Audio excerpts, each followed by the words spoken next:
Exercício de aprendizagem da página 47. Questão 5. Compare a agricultura de subsistência com a agricultura de jardinagem, descrevendo as técnicas agrícolas e a mão de obra de cada uma delas. Bem, a agricultura de subsistência é praticada em pequenas e médias propriedades e, como o nome indica, subsistência é sobrevivência. É para sobrevivência, é para sustentar o próprio agricultor e sua família. E ela normalmente usa instrumentos e técnicas tradicionais. É pouca produtividade, queima o solo, com isso desgasta o solo, logo, logo ele deixa de ser produtivo. Essa é a de subsistência. Já a agricultura de jardinagem, essa não. Essa é aquela que é usada na Ásia, lá no sudeste da Ásia, né? Também em pequenas e médias propriedades. Só que não é a família que trabalha, é usada muita mão de obra, muito adubo e sistema de irrigação, que tem uma elevada produtividade. Ao contrário, a única coisa que é igual de subsistência é que é em pequenas e médias propriedades, né? Mas olha lá, a mão de obra é diferente. Na de subsistência é a própria família que trabalha, né? Para o agricultor com a sua família para sustentar. Na de jardinagem, não, é muita mão de obra. Na de subsistência, são técnicas tradicionais, queimadas, coisa antiquada. Na de jardinagem, não, adubo, sistema de irrigação, e a produtividade é muito alta, beleza? Questão 6. Os diversos tipos de técnicas empregadas na agricultura determinam a forma de utilização da terra, dos recursos hídricos e da mão de obra disponível. Os principais sistemas de cultivo são o extensivo e o intensivo. Descreva as principais características de cada um desses sistemas, intensivo e extensivo. Né? Então, vamos lá. O sistema extensivo, aquele que usa mais terra, extenso, extensivo, usa terra. Pensem, se ele usa mais terras extensivo, é porque ele não tem tanta técnica assim, senão não precisaria de tudo isso, né? Ele usa técnicas tradicionais, técnicas mais simples para criar animais e para preparar e cultivar o solo. Geralmente, na criação de animais, os animais ficam soltos nas pastagens, ocupando uma grande área de terra. Sim. O intensivo, então, ele é feito com mais cuidado que o extensivo? Com mais tecnologia. O sistema intensivo, ele usa mais tecnologia, usa técnicas modernas. Pensa no intensivo como um espaço menor. Por quê? Porque tem mais técnica, né? Então, ele tem técnicas modernas, alta produtividade, máquinas e veículos, manipulação genética. Vou já dar exemplo. Sistema de irrigação, etc. Os animais ficam confinados num espaço pequeno, em currais, enquanto no extensivo eles ficam soltos no pasto. Olha lá. Nesse sistema, manipulação genética, por exemplo, tem uma vaca que ela dá muito leite, né? Produz muito leite. O que é que o produtor faz? Ele tem biólogo, ele tem veterinário na fazenda dele. Ele tira como é, meu Deus do céu? Ele tira o sêmen, ele tira o material genético dessa vaca e bota em outras vacas para tentar que as outras também façam a mesma produção de leite. Ou seja, ele modifica geneticamente, tirando o material de um animal e colocando em outro. Para quê? Para melhorar a produção desses outros.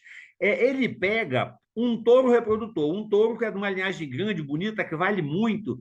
Ele pega o sêmen desse touro, tá? Ele vende caríssimo para quem comprar poder também tentar reproduzir um touro igual. Isso é manipulação genética, isso é um sistema intensivo. Lembre dessa forma, tá?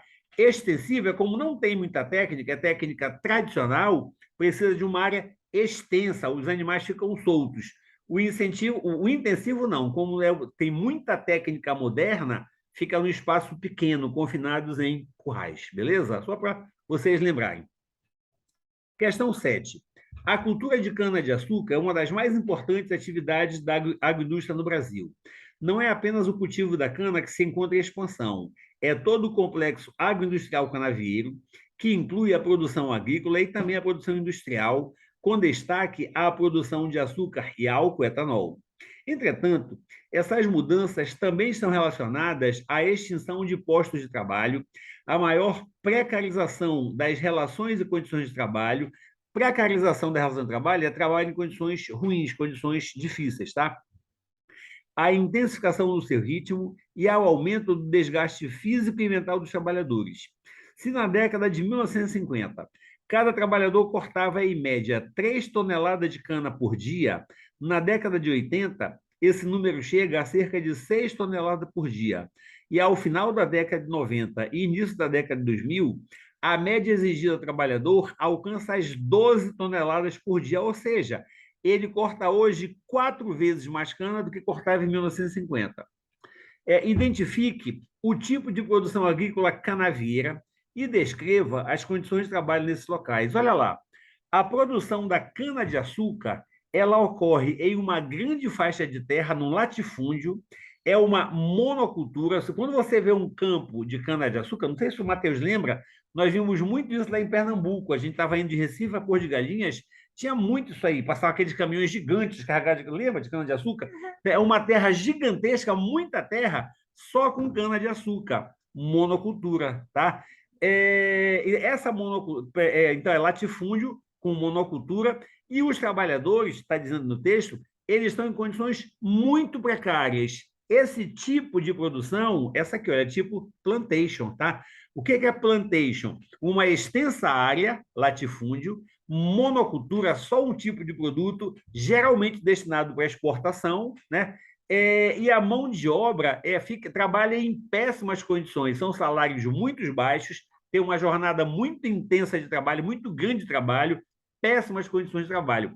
Plantation. Inclusive, se você observar, não coloquei a imagem aqui, mas no livro de vocês, a fotografia que aparece para dar o exemplo de plantation é exatamente uma plantação de cana-de-açúcar, da produção canavieira, plantation, tá?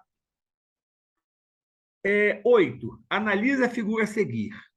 E aí, identifique o tipo de produção agrícola representado e descreva 2 características desse sistema. Isso aqui, olha, é tipo do cinturão verde, são pequenas e médias propriedades que ficam próximas dos centros urbanos, próximas das cidades, mão de obra familiar, isso aqui possivelmente é tudo da mesma família, tá? Mão de obra familiar e produção de hortifruti canjeiros. Aqui parece alface, né? Aqui parece alface. Ou couve, acho que é alface, sei lá, alface é couve. É verde. Essa produção de esses hortifruti canjeiros, né, são legumes, hortaliças, frutas, ovos, são para abastecer essa cidade próxima, né? Então, são pequenas e médias propriedades, ficam próximas do centro urbano, próxima da cidade, a mão de obra é da família, e o que eles produzem abastece a cidade. Esse é o chamado cinturão verde, beleza? Questão 9. Uma das hortaliças mais cultivadas nos cinturões verdes dos grandes centros urbanos é a alface. Explica o motivo de o cinturão verde se localizar próximo aos centros urbanos. É o que a gente já comentou, né? O cinturão verde fica próximo do centro urbano porque isso, como é perto, torna o produto de melhor qualidade. O produto é mais fresco, ele não passa muito tempo viajando, ele rapidinho chega na cidade, né? E, além disso, o preço diminui. Por quê? Porque, como o transporte é pouquinho, já está pertinho, não gasta muito com o transporte. Isso ajuda a reduzir o preço. Então, quer dizer, o cinturão verde ele é próximo do centro urbano porque isso ajuda a consumir um produto mais fresco, de melhor qualidade, e reduzir o preço porque reduz os gastos com transporte. Beleza? E a questão 10 diz assim: as inovações tecnológicas para aumentar a qualidade e a produtividade das lavouras alcançaram até o código genético dos cultivos, modificação genética, né, os transgênicos. Nesse sentido, os transgênicos representam uma das maiores conquistas dessas inovações. Aponte 3 vantagens e 3 desvantagens da produção de transgênicos. Olha lá, só para a gente lembrar, embora não esteja perguntando, os transgênicos são alimentos que recebem uma parte do código genético de outro alimento para modificar as características. Normalmente é para aproveitar as características melhores, é porque o outro é mais doce, é mais azedo, é mais amargo, é maior, enfim, aproveitar as melhores características. 3 vantagens.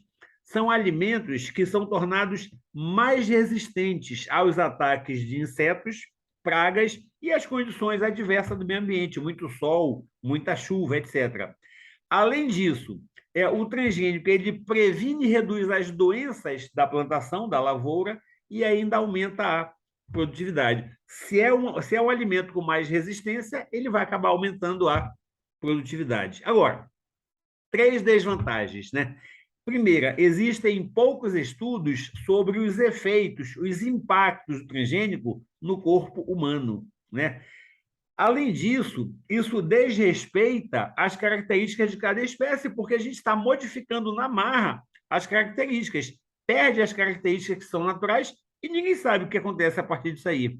E reduz ainda a polinização, porque como o produto está modificado, as abelhas que espalham o pólen, elas não chegam nesse produto geneticamente modificado, tá? Então, o transgênico tem vantagens, mas também tem desvantagens. Paramos esse vídeo por aqui, ok?